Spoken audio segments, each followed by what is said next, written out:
ఆంధ్రప్రదేశ్ రాష్ట్రంలో వచ్చే ఎన్నికల సమయంలో టీడీపీ, బీజేపీ, జనసేన కూటమి విజయమని జనసేన అధినేత పవన్ కళ్యాణ్ గారు మరోసారి చెప్పారు. నేను పిఠాపురంలో పోటీ చేస్తున్నట్టు వైసీపీ ఎన్నో పన్నాగాలు పన్నుతోంది. జనసేన శ్రేణులు ప్రతి దశలోనూ అప్రమత్తంగా ఉండాలి. ఈ ఎన్నికలు రాష్ట్ర భవిష్యత్తు నిర్ణయించబోతున్నాయి. పిఠాపురం నుంచి ఎన్నికల శంఖం పూరిస్తున్నాం.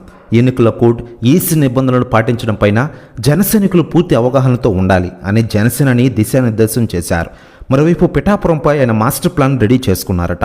పవన్ కళ్యాణ్ స్వయంగా రంగంలోకి దిగి పోటీ చేస్తున్న పిఠాపురం నియోజకవర్గంలో ఆయన 3 రోజులు ఎన్నికల ప్రచారం నిర్వహించినట్లు పార్టీ వర్గాలు తెలిపిన విషయం తెలిసిందే.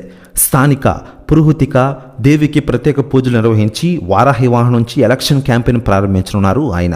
ఈ క్రమంలో నియోజకవర్గ నాయకులు, పార్టీ శ్రేణులతో ఆయన భేటీ కానున్నారు.